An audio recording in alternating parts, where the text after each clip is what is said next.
estais nos céus, santificado seja o vosso nome, Senhor. Que venha a nós o vosso reino,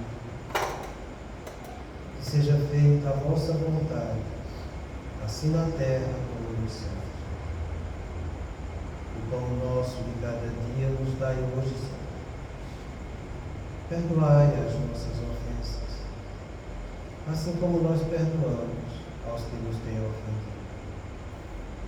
E não nos deixeis que entremos em tentações, e livrai-nos de todo mal, porque seu é o reino, o poder e a glória para sempre. Amém.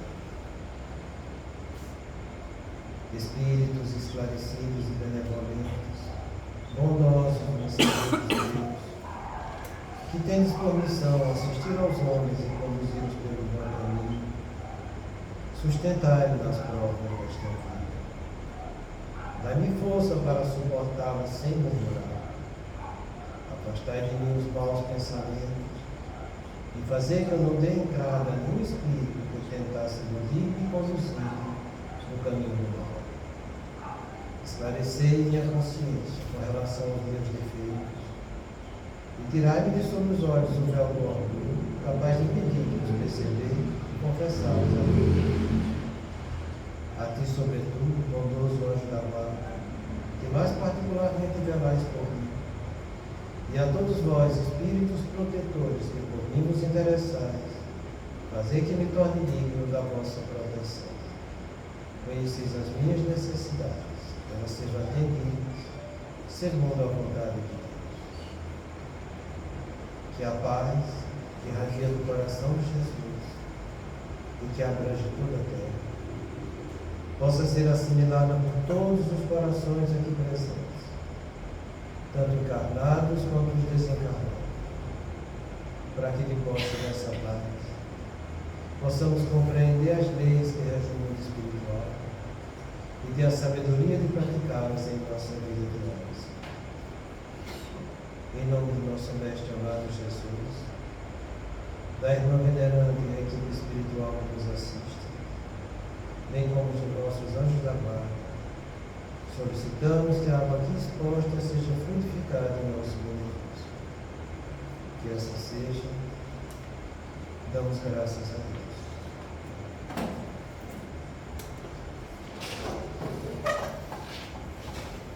Como eu cheguei a comentar a semana passada, a gente vai passar a estudar a terceira fase da influência sutil.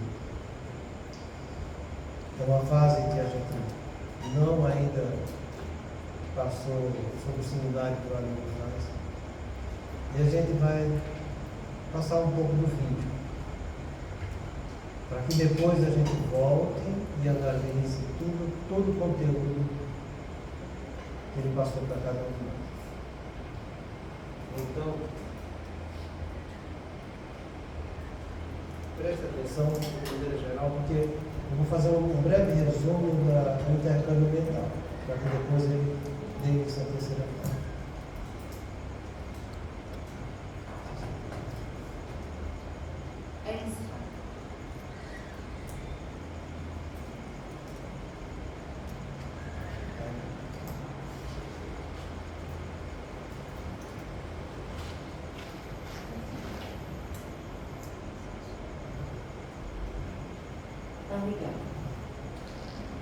A partir do volume máximo, a pessoa entra no chamado monoideísmo, fica naquela monoideia. Há um aprofundamento da aceitação da ideia perniciosa, aproveitando-se as tendências e as preferências intelectuais e emocionais do paciente. Com isso, há um controle maior da casa mental e da vontade do paciente. A pessoa vai ficando cada vez mais envolvida naquela obsessão sutil. Não há um processo de alienação mental, que é próprio da subjugação. Ela pensa que ela está lúcida, ela pensa que ela age por ela mesma, mas ela é praticamente um marionete dos espíritos. eles dirigindo a pessoa para onde eles querem, porque é uma constrição de mente a mente. O processo não chega no nível da subjugação, que é uma constrição da vontade no nível alienante. Esta aqui é uma constrição da vontade em que a pessoa crê que ela é que atua, enquanto que são os espíritos que estão atuando, como nós vimos lá na questão 459. Vejamos agora a terceira etapa da obsessão sutil, os reflexos da interferência. Surgem como efeito natural as síndromes da inquietação, como as desconfianças, os estados de insegurança pessoal, as enfermidades de pequena monta, os insucessos em torno do obsidiado, que soma às angústias, dando campo a incertezas, a mais ampla perturbação interior. Vejamos, aqui nós já estamos na terceira etapa do processo, em que vai havendo um aprofundamento da obsessão. Desconfianças. A pessoa começa a desconfiar de tudo e de todos. Pessoas próximas a ela, que até um tempo atrás ela não tinha carinho, proximidade, ela passa a desconfiar. Fulano está pensando mal de mim. Fulano está fazendo mal para mim. Qual que é o objetivo dos espíritos ao fazer isso? De incentivar essas desconfianças. Afastar daqueles que podem auxiliá-la.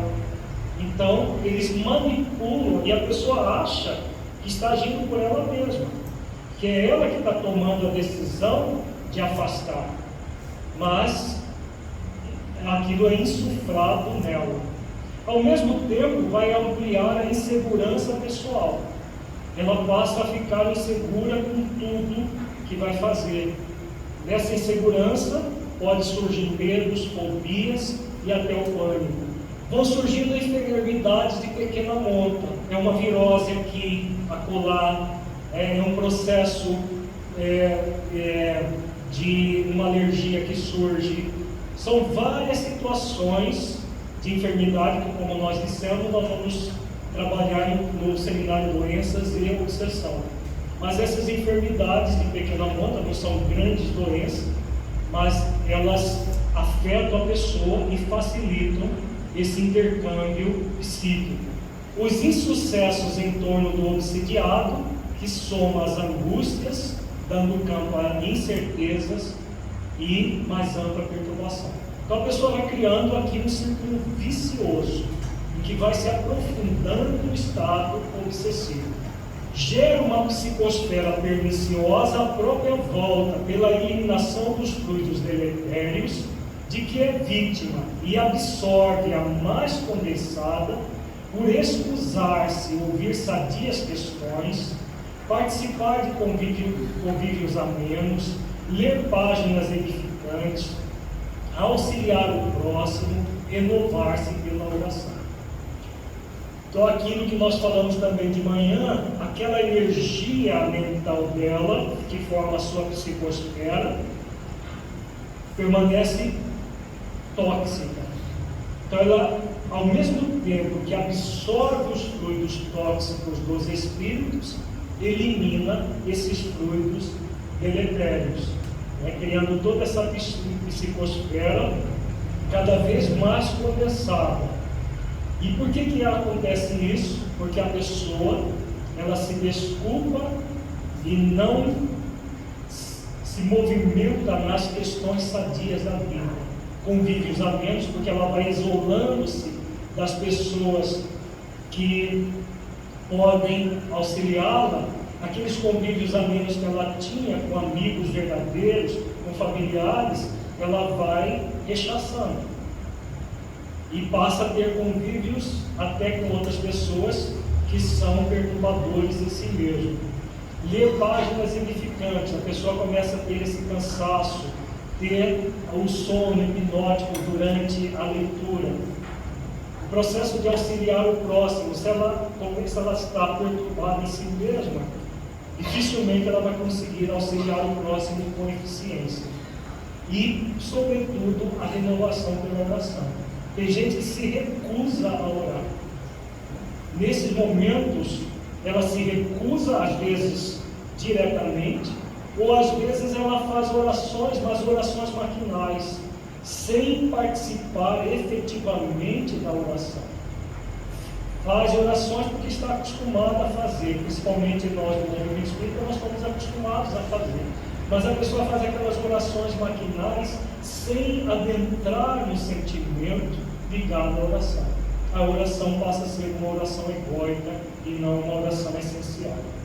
E conforme a constituição temperamental, que é um fator de relevante importância, faz-se apático se tende à depressão, adentrando-se pela melancolia, em razão da mensagem telepática deprimente dos clichês mentais pessimistas que resumam do arquivo da inconsciência.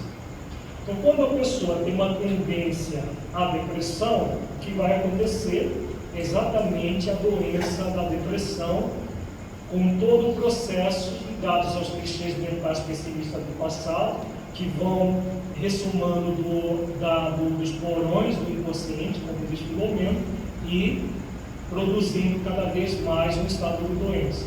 No nosso livro Depressão e Obsessão, nós falamos sobre tudo isso, como que isso se processa no caso da depressão. E nós vamos ter um seminário Cura Espiritual da Ansiedade, e que nós vamos também trabalhar a obsessão e a ansiedade nesse seminário, que é outra forma que os espíritos, quando a pessoa tem a tendência à excitação, ela entra em ansiedade e irritação.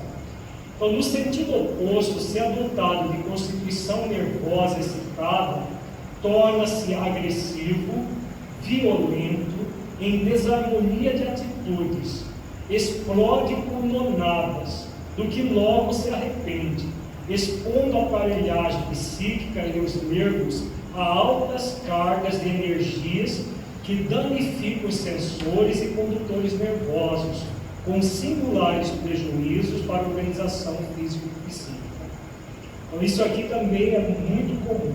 Então, nós temos as duas polaridades, a depressão num polo e a excitação nervosa no outro, envolvendo ansiedades, envolvendo irritação, raiva, agressividade, cólera, processos voltados mais para fora. As pessoas com tendência depressiva, elas são voltadas mais para dentro. De uma certa forma, nós temos as duas polaridades. Em alguns momentos a pessoa está mais voltada para dentro, em outros momentos mais voltada para fora. Por isso muita gente alterna com um pêndulo do relógio entre uma situação e a outra. Tanto os processos de inibição acontecem, quanto os processos de excitação acontecem. Inibição voltada para dentro, própria da depressão, excitação voltada para fora, próprio das ansiedades, dos transtornos de ansiedade, de modo geral, e também da chamada distimia, que é essa irritação constante que a pessoa acaba desenvolvendo.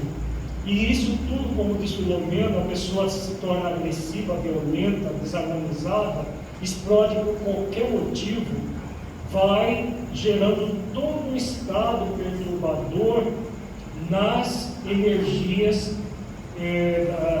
tóxicas que vão danificar os sensores e os condutores nervosos.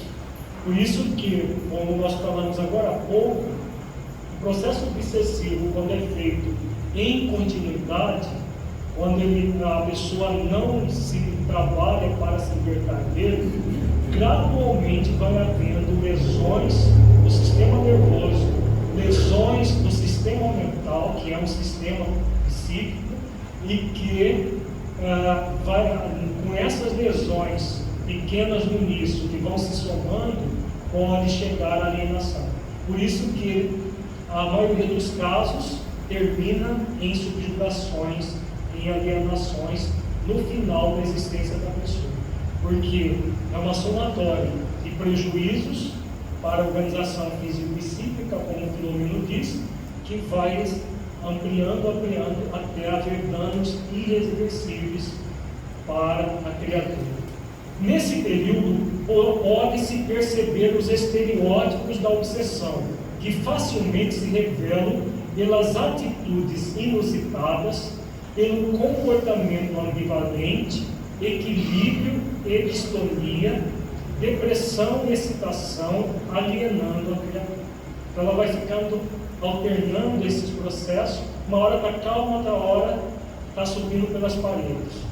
Uma hora está serena, outra hora está profundamente irritada. Então esse comportamento ambivalente vai gerando todo um estado perturbador em si mesmo para a pessoa. Aos hábitos salutares vão se sucedendo as reações intempestivas, rotuladas como exóticas, a perda dos conceitos e critério de valor, que dão lugar a estranhas ou paradoxais formas de conduta. Então a conduta da pessoa vai ficando diferente, vai ficando exótica, vai ficando intempestiva. Mas como a pessoa, mesmo espíritas, com conhecimento da dimensão espiritual, eles permanecem lúcidos, e muita gente acha, mesmo espíritas, acha que a obsessão, a pessoa perde a lucidez, a pessoa não se dá conta disso e vai alimentando isso, às vezes, a vida toda. A linha do equilíbrio psíquico é muito tênue e delicada, diz Filomeno.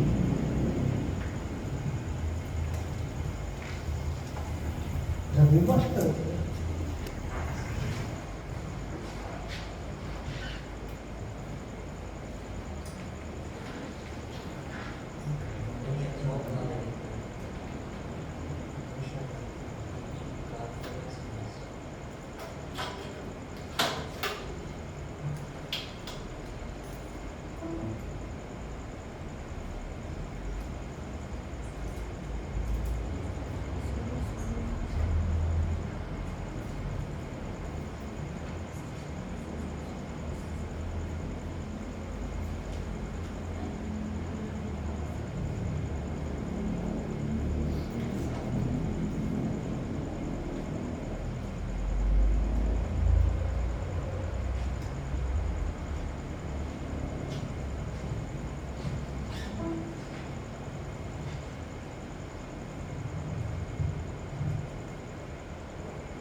Vocês já perceberam aonde é que a coisa está chegando?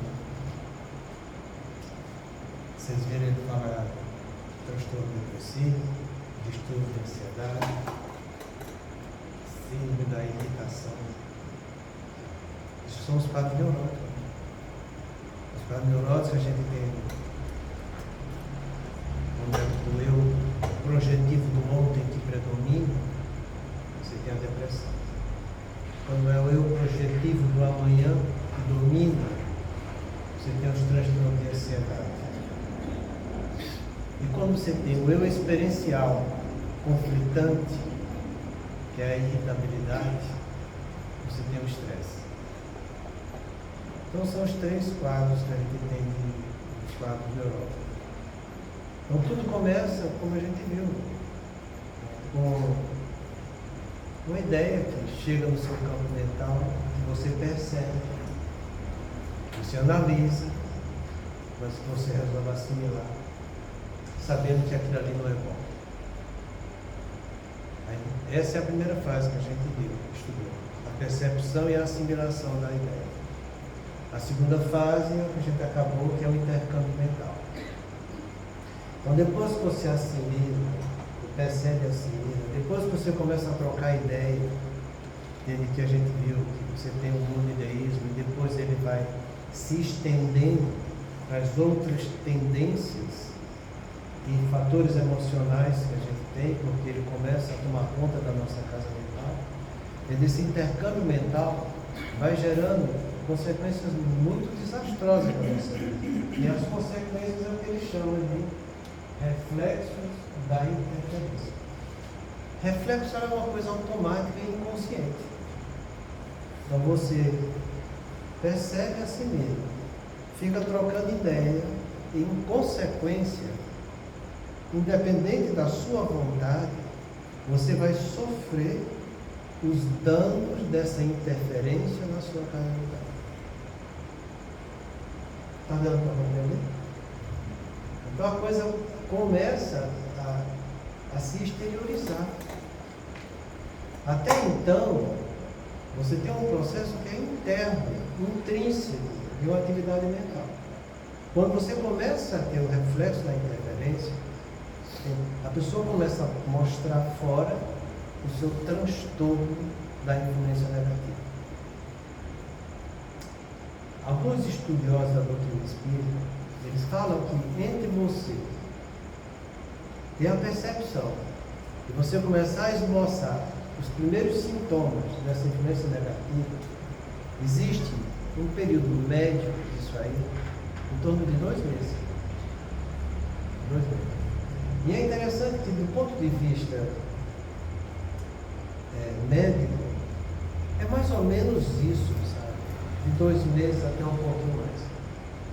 Porque quando a gente chega aqui, encontra as pessoas que têm os transtornos de ansiedade, até então elas estavam compensadas, e elas começam a ter sintomas físicos do transtorno da ansiedade, e você começa a trabalhar com ela, levando a remontar as causas da ansiedade, você dá para perceber perfeitamente, entende? Que é 2, 3 meses que a coisa começa a acontecer. E então a pessoa consegue analisar depois, né, que ele fez um ato negativo. Eu vou dar um exemplo para vocês, eu já falei várias vezes, mas eu falo novamente, porque sempre é bom para você fixar. Entre a pessoa ter a ideia de praticar uma traição e ela trair, você vê que a coisa vai se processando, e é mais ou menos esses 2, 3 meses. Depois que ela trai, a tendência a trair novamente é 330 vezes maior do que esse período que ela ficou digerindo a ideia. O caso de uma obsessão sutil, livação e reação, você tem o caso do esposo da Marcela, o Ilceu. O Ilceu, ele caiu na primeira pseudo-verdade, que foi na esfera da sexualidade. E ficou se consociando com essa parceira afetiva dele. Depois, o que é que aconteceu? Ele começou a ter intolerância e irritabilidade dentro de casa. É bom você ler essa história lá, porque retrata tudo direitinho. Todo mundo acha que tem essa ligação e reação. Então, ele começa a praticar irritabilidade, mal-humorado, judiando da Marcela o tempo todo, e começa a ter a ideia de tentar se libertar dela, para que ele fique com a outra companheira, mas ele não queria perder a guarda das filhas, porque as filhas foram seus amores nas encarnações anteriores. Então, como ele não queria perder a filha, queria se libertar da mulher e do filho, que era alguém que ele detestava em encarnações passadas, ele começou a remoer a ideia de ter assassinado. E essa ideia que começou a criar vulto dentro dele, vai criando, se intensificando, até que chega num ponto que a ideoplastia é tão viva que a própria espiritualidade sabe, vai lá e avisa para os filhos. É hoje que ele vai cometer a coisa. Então você vê que as coisas se processam em torno de 2, 3 meses para que essas influências comecem a tomar conta da pessoa. E eu falo para vocês, eu acho que 2, 3 meses, puxa vida, se não dá para você fazer um autoconhecimento em 2, 3 meses, é porque você merece cair mesmo. Pelo amor de Deus. E você veja que a gente está estudando aqui, como ele fala ali, ele é objetivo. Ele não está falando isso para as pessoas que estão lá fora, não. Ele está falando isso para as pessoas que frequentam e que trabalham dentro da casa espírita. Vocês viram no final ele falando isso? Então é muito interessante você ver esses reflexos da interferência, porque isso é um sintoma que acontece quando você está sendo influenciado negativamente e vai acontecer nos seus também. Entende? A gente sempre fala, de uma maneira bem resumida, que os sintomas que começam a surgir com quadro de obsessão simples é o mau humor, principalmente o mau humor matinal, é o mal-estar flutuante, que é a mesma coisa que ele fala aqui, e as inquietações, as irritabilidades. Seria a mesma coisa do que a gente sempre falou para vocês, sendo que ele vai falar de uma maneira mais profunda. Porque quem está contando essa história para a gente não é Alírio, não. Está no livro do Divaldo, sabe? Por isso que a gente está trazendo toda essa... antes de publicar esse livro, ele faz um aprofundamento e uma síntese global do que é a obsessão simples, do que é a fascinação e do que é a subjugação. No caso da gente, a gente está estudando a obsessão simples. Então, quando você aceita a ideia negativa, quando você começa a trocar ideias com esse irmão que quer te perturbar, quer te desviar do caminho do bem, e você começa a trocar pensamentos, achando que você está pensando com seus botões, achando que você está pensando por si mesmo, mas não é, e nunca é, porque bota uma coisa na cabeça, nunca vai existir um pensamento só, isolado, sem ter mais nenhum em volta dele. Sempre você vai ter outros pensamentos em volta daquilo que você está pensando. Sempre. Cada fato que você está analisando, cada juízo de valor que você está tomando, cada análise que você está vendo de uma circunstância que está acontecendo, seja lá qual for, você pare e reflita e veja que vai vir ideias com teor positivos e ideias com teor negativo. E nesse meio de ideias de teor positivo e negativo estão as suas próprias. Entendeu? Não adianta você ficar depois, mas é meu obsessor, queria saber o que é que ele está. Não, você não tem que querer saber. Você tem um negócio chamado consciência. A consciência é a capacidade que eu tenho de entender e julgar minha realidade, fazendo juízo de valor dos meus atos. É a sua consciência que você deve trabalhar. Porque você fazendo o juízo de valor dos seus atos, você vai saber muito bem, pela capacidade de discernimento, se você está indo pelo lado positivo ou negativo. É a nossa consciência quem vai ser o fiel da balança daquilo que a gente vai escolher. Então não adianta vir com desculpa dizer que é o obsessor, porque se fosse o obsessor também tem hoje da guarda dizendo que é bom. Então quer conseguir o que é bom? Não quero botar a culpa no obsessor, porque o obsessor ele não vai plantar coisa que você não tenha na sua cabeça. A gente já viu isso aqui. Ele vai sugerir uma ideia que sabe que você tem vulnerabilidade para aquilo. É assim que a gente estudou nas reuniões de quinta-feira a respeito das 4 torpes verdades. Falhas que todos nós temos na área da sexualidade, na área do narcisismo, na área do poder e do dinheiro. Todos nós temos essas falhas. Cabe à consciência de cada um analisar, fazer um juízo de valor da atitude que ele vai tomar.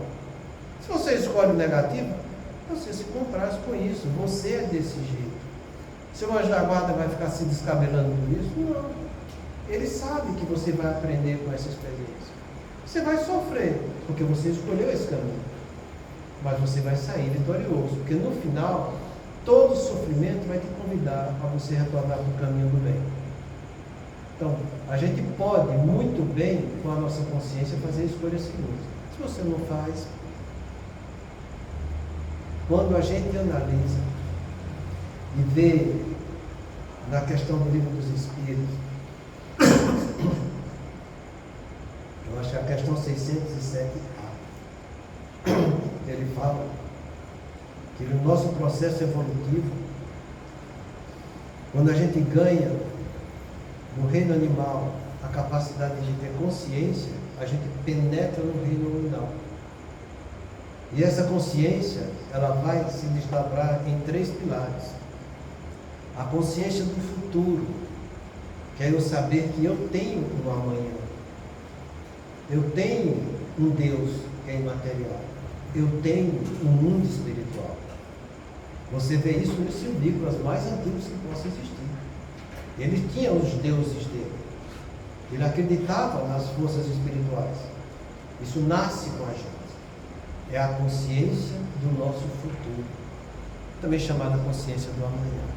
É aí que nasce o nosso sentimento de esperança. Você saber que você tem a esperança de ter um Deus que te criou e que quer o melhor para você. É você ter a esperança de saber que você vai morrer na carne, mas seu espírito vai continuar vivo no mundo espiritual imortalmente. Todo sentimento de esperança que diz respeito ao eu projetivo do amanhã nasce dessa consciência do futuro. O outro pilar é a consciência ética. É você saber a diferença do bem, do mal, do certo e do errado, do verdadeiro e do falso. Quanto mais você adquire cultura e informação, mais você está ampliando sua consciência ética. E é ela que vai te trazer a capacidade de você ter discernimento. Se na consciência do futuro eu tenho a esperança, na consciência ética eu tenho o discernimento. E depois você tem a consciência moral, que é aquilo que vai fazer você ponderar, e aí é que é bonito, as coisas que você vai fazer em relação a si mesmo e ao próximo, sabendo que você vai ser responsável por elas e vai ter que assumir as consequências disso. É aí que nasce a nossa prudência.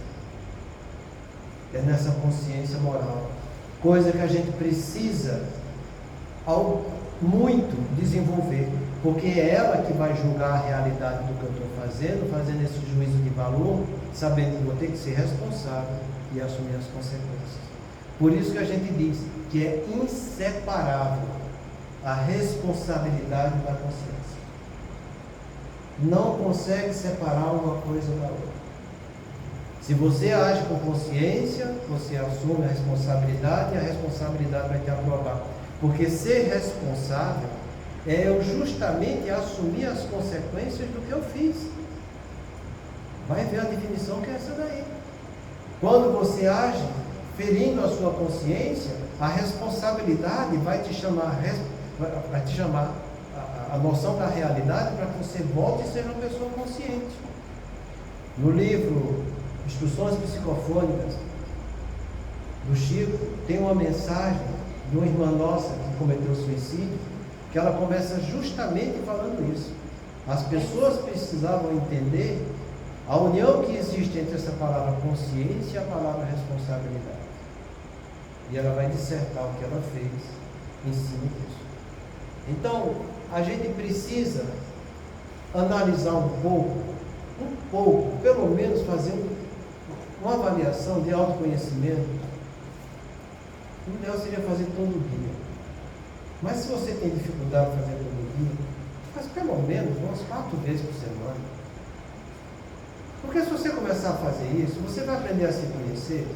E toda vez que você começar a cair nesses reflexos da interferência, você vai saber que você pode fazer diferente.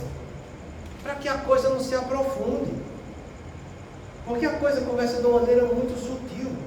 Em algo, um defeito, um vício moral seu, que você tem fragilidade, e os irmãos que querem nos complicar, que são esses amigos que ainda não conquistamos, plantam ideias naquilo que a gente é vulnerável. E você vai aceitando, e a coisa vai crescendo de novo, e a coisa vai se ampliando. E o que é mais interessante, isso que ele passou dessa alienação completa que acontece da subjugação, ela não acontece do dia para a noite uma alienação. Ela se processa gradualmente, como a gente viu na última reunião aqui. Você, quando vai ficando alienado, você vai ficando tendo dificuldade em refletir, porque você vai perdendo a casa mental do seu pré-frontal. Então, por mais às vezes que a gente queira mostrar para a pessoa, olha, isso é assim, assim, assado, uma coisa bem coerente, bem lógica, ela não consegue ter a capacidade de ver daquele jeito, porque a capacidade pensante dela está limitada. Isso é muito triste, porque ela vai ficando cada vez mais enclausurada naquele mundinho, sabe? Então, que a gente procure analisar com calma esse reflexo da interferência, porque é algo que vai se externar no nosso dia a dia. Você vai perceber, as pessoas que estão em volta de você também vão perceber. que vão estar ocorrendo mudanças. E mudanças que são sempre para pior. Mudanças que não vão te trazer nada edificante. Então, nesses efeitos da interferência, ele começa dizendo o seguinte: isso depois você assimila, depois está tendo intercâmbio. Surgem como efeito natural as síndromes da inquietação. 2 pontos. As desconfianças, os estados de insegurança pessoal, as enfermidades de pequena monta, os insucessos em torno do diário, que somam as angústias, dando campo a incertezas, a mais ampla perturbação interior. Síndrome. Você vê que ele falou do paciente o tempo todo, né? Vocês prestaram atenção. Né? Síndrome faz parte de uma definição de medicina, sabe? É um conjunto de sinais e sintomas de uma doença que não são exclusivas daquela doença. Ele pode ter também esses sinais e sintomas pertencentes a outras entidades nosológicas. Então, quando você junta uma porção de sintomas e sinais que fazem parte de uma doença, mas que podem pertencer a outras, a gente chama isso de síndrome. Por isso que a gente chama síndrome da ansiedade generalizada, síndrome de pânico, síndrome do medo patológico. Isso tudo que eu estou falando, síndrome do medo patológico, síndrome fóbica, ansiedade generalizada, pânico, isso tudo são os transtornos de ansiedade. Transtorno de ansiedade, que a gente vai ver logo agora no começo como é que ele surge. E isso é muito interessante, porque os transtornos de ansiedade hoje em dia, que a Organização Mundial de Saúde fala para a gente, é que 40% da população do mundo, 40%, que não teve, vai ter, em alguma fase evolutiva da sua vida, um transtorno de ansiedade.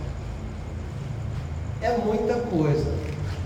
40%, 7 bilhões e lá vai fumaça. 30% da população do mundo tem, está tendo ou vai ter um transtorno depressivo. Está aqui também, senhor. Os transtornos de estresse é algo que surge e cada vez mais está ganhando espaço. Os transtornos de estresse pós-traumático, os transtornos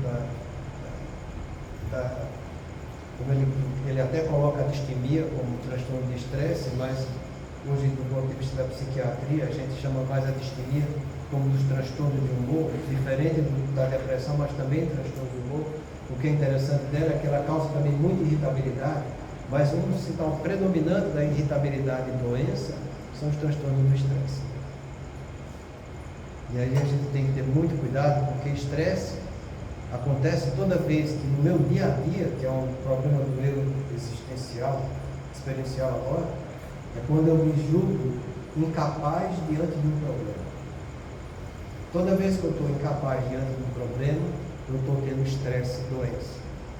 Quando eu estou me sentindo capaz diante de um problema, eu estou tendo estresse saudável, que me dá enganjamento. Quando eu tenho um problema abaixo da minha capacidade, né, eu também tenho transtorno do estresse que gera tédio. O alto e o estresse fisiológico. Coisa que cada vez está aumentando na população do mundo. Então, nesses síndromes da inquietação, esse nome já tem um peso muito grande. Se você for ver no dicionário, definição de inquietação, você vai ver lá, igual a ansiedade. Inquietação é como Jesus falou lá em São Mateus, quando ele fala para a gente não ficar inquieto diante do que a gente vai comer, do que a gente vai vestir, do que a gente vai beber. Não vos inquieteis por isso, não vos inquieteis por isso. Ele fala, eu acho que é umas 8 vezes não vos inquieteis por isso. E ele termina dizendo, né? Não vos preocupeis ou vos inquieteis com o dia de amanhã. O dia de amanhã tem as suas ocupações. Então, a cada dia basta o seu mal. Então, Jesus, quando falou isso, ele já está falando do verdadeiro transtorno de ansiedade. Que está lá em São Mateus registrado isso. E às vezes eu fico me perguntando o que é que as pessoas entendem quando leem isso que Jesus deixou para a gente. Porque ele é tão evidente o que ele descreve dos transtornos de ansiedade que a coisa fica chocante, sabe? Então, as síndromes de inquietação são as síndromes ansiosas que vai vir de um modo reflexo, um efeito natural de eu ter aceitado uma ideia que vai me perturbar em todos os andares da casa mental. Como você não vai ficar inquieto se aquela ideia vem justamente para te tirar do eixo espiritual, para te fazer você fugir do seu plano existencial de vida? Nosso plano existencial, ele é composto de uma proposta existencial que eu crio para mim. Eu, quando estou no mundo espiritual, quando penetro lá de volta, que eu perco meu corpo aqui na Terra, eu começo a observar essa casa definitiva, que é o mundo espiritual que eu pertenço. Eu começo a ver nessa casa definitiva que eu estou recebendo lá de acordo com o que eu fiz aqui. E eu começo a ver que eu tive a oportunidade de fazer 1001 coisa positiva. E que, no entanto, eu não fiz. E a gente se analisando, a gente começa a estudar lá no mundo espiritual aquilo que eu tive propensão a falhar. E eu me proponho a isso, a aprender coisas novas, para vencer essas dificuldades que eu não consegui trabalhar na encarnação anterior. Por isso a gente chama isso de proposta existencial. A proposta existencial é de cada um de nós. Você vai ver as obras que você fez. E aquelas obras negativas, você vai estudar tudo que é correto, porque você vai se propor consigo mesmo a reparar esses defeitos. E depois que você estuda e se prepara, automaticamente, quando você adquire essa capacidade de resgatar, você começa a ter uma memória cada vez mais intensa daquilo que você falhou e como você vai fazer para vencer. O exemplo disso é da dona Laura, a mãe do Silas. Depois de 30 anos no mundo espiritual, ela sabia o que tinha feito. Ela sabia que não tinha se equivocado. Começaram a surgir flashes em relação ao que ela fez e em relação a antes da encarnação, do que tinha feito ela essa avaliação antes de encarnar, para passar pelas provas e expiações da encarnação última que ela viveu. E para você ter uma noção de como é traumático a coisa, quando Dona Laura percebe isso, que vai no seu instrutor espiritual lá em nosso lar, que todos eles têm alguém que se responsabiliza, no caso de André Luiz era o Clarencio, ela vai ao seu superior e ele fala para ela: mano, você vai ler sua história dos últimos 300 anos, que é o que você tem condição de resgatar. Mas entenda, você vai ler, porque se você for relembrar tudo na sua memória, o choque vai ser tamanho que você pode ter um descontrole psiquiátrico. Dá para entender o tamanho do trauma que é? Não pensa que vai ser fácil não, porque a gente está no mundo espiritual.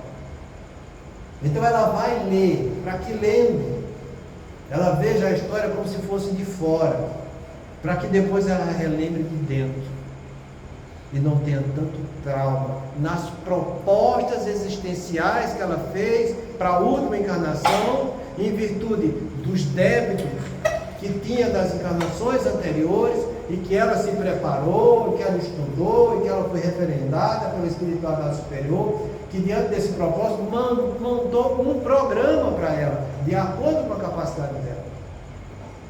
Então a gente tem, cada um de nós aqui, nossas propostas que a gente fez de provas, expiações e missões nessa encarnação. Então eu não tenho o pai que eu gostaria, mas é o pai que vai ser importante para a minha proposta existencial. Eu não tenho o marido que eu gostaria, mas eu tenho aquele marido que é importante para essa proposta existencial que diz respeito ao meu passado como espírito imortal. Eu não tenho o corpo que eu gostaria, mas eu tenho um corpo que vai ser importante para o propósito existencial dessa encarnação, em virtude aos débitos do passado. Você vê isso tudo também no livro Missionários da Luz. Quando André Luiz está visitando o programa de reencarnação e que chega a irmã lá, não, vocês estão me dando um corpo muito bom. Eu quero um corpo com mais problema, para que eu não me perca na pujança de um corpo normal. Me dá um hipotireoidismo, me dá mais alguma outra doença aí. Aí quando chega aqui que tem a doença, fica praguejando a vida. Fica praguejando Deus. O que é que eu fiz para essa desgraça ficar em cima? Eu escuto isso todo dia.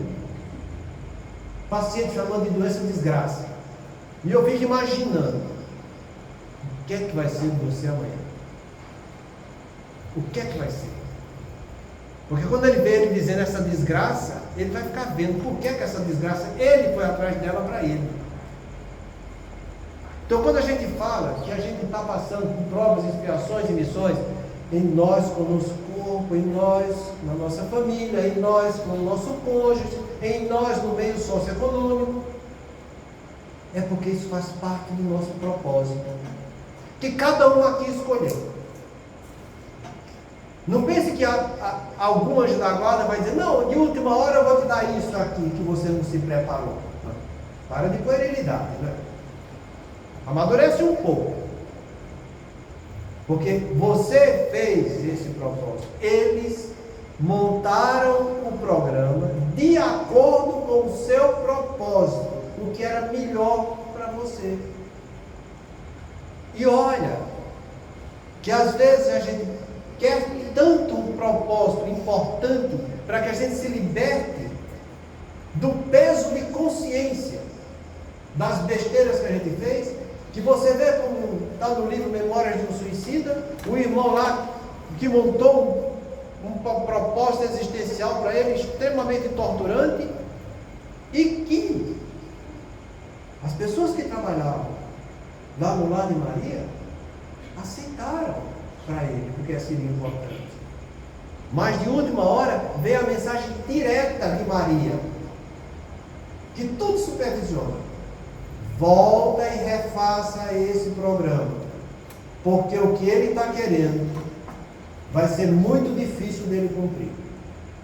Que ele separe e pague por partes, e não da maneira que ele está querendo.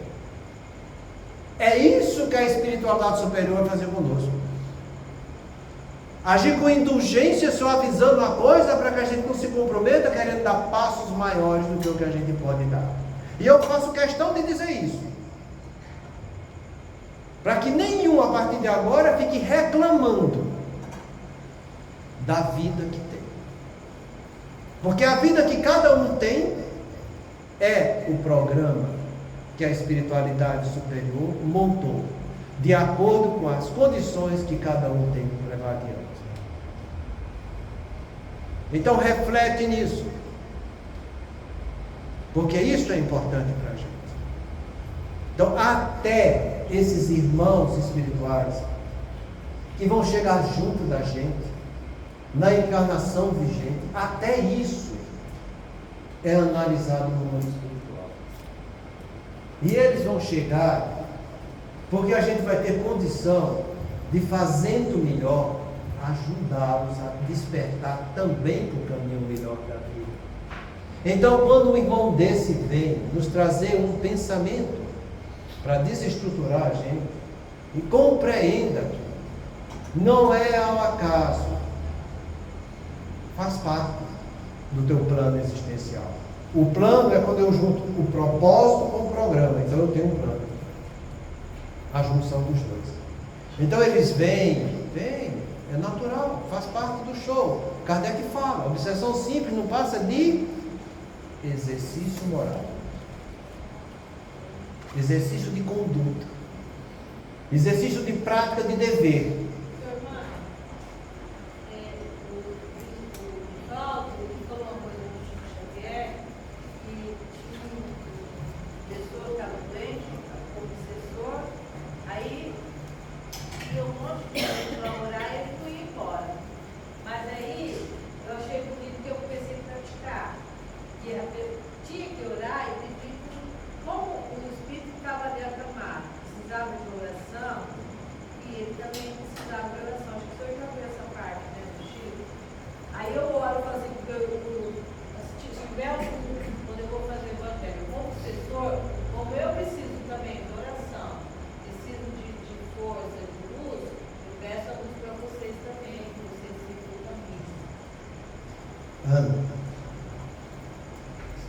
Obsessor nenhum deve ser afastado, deve ser tratado.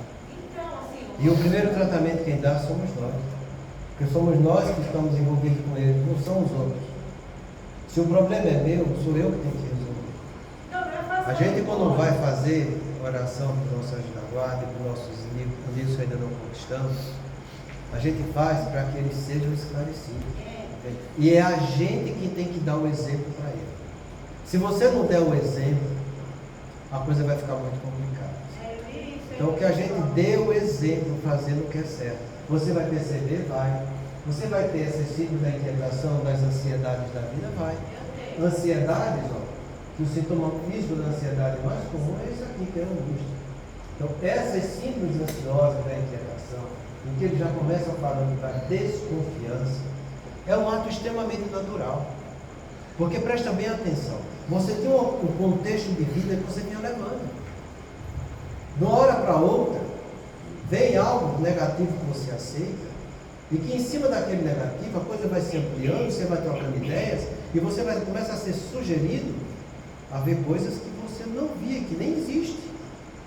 Porque ele vai tomar conta do teu campo mental, colocando ideias que você sabe que tem uma vulnerabilidade para aquilo.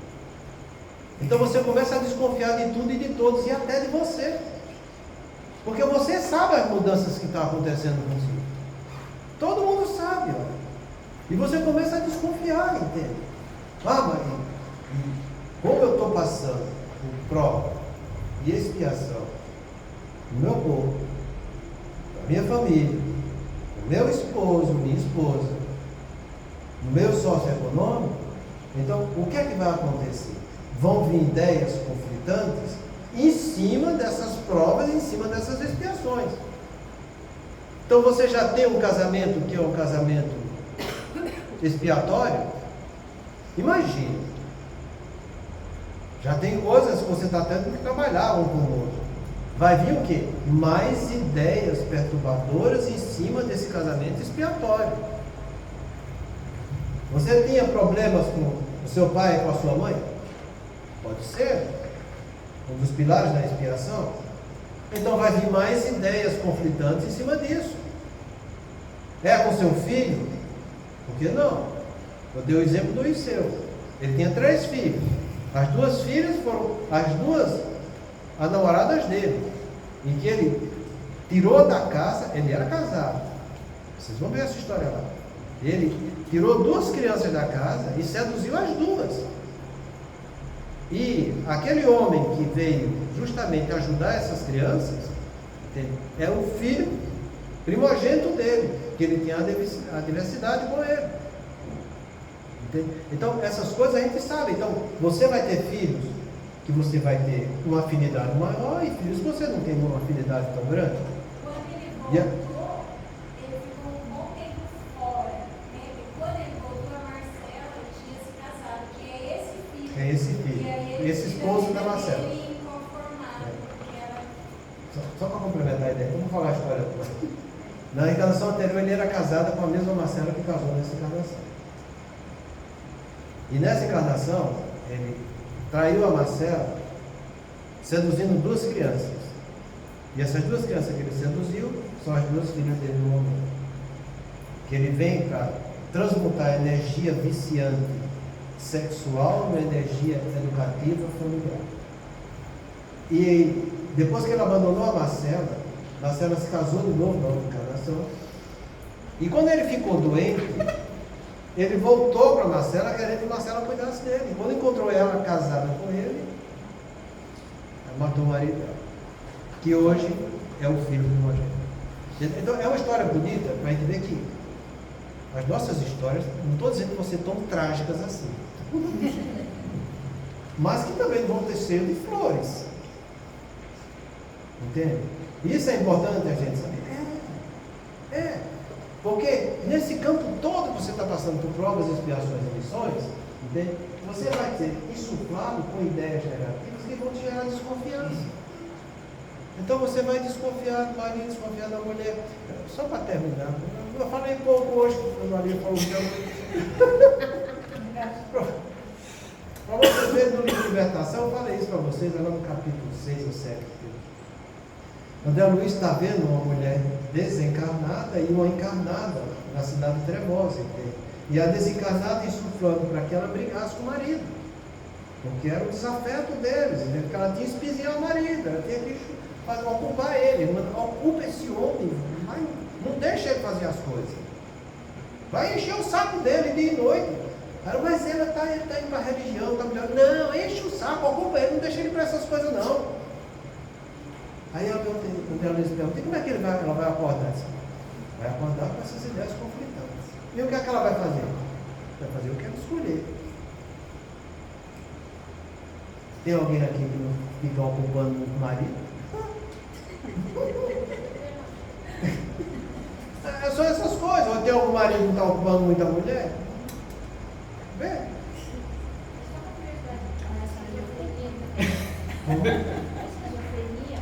A esquizofrenia é um quadro mais aprofundado.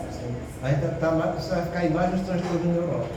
Depois vamos ver que a alienação completa que é a esquizofrenia. Mas a gente vai ver isso depois. Entenda, existe mais obsessão nos transtornos neuróticos como causa do que como na esquizofrenia. Na esquizofrenia, o maior obsessor é o próprio paciente. Às vezes as pessoas acham que a esquizofrenia, por ser um transtorno mental tão grave, tão profundo, entende? Aquilo tem uma obsessão que está acabando com ele. De jeito nenhum. A obsessão nos transtornos psicóticos vem como efeito da causa, que é uma mente torturada que lesou o seu próprio cérebro espiritual com as dores do homem. O maior obsessor dos transtornos psicóticos é o próprio paciente. Mas muita paz, né?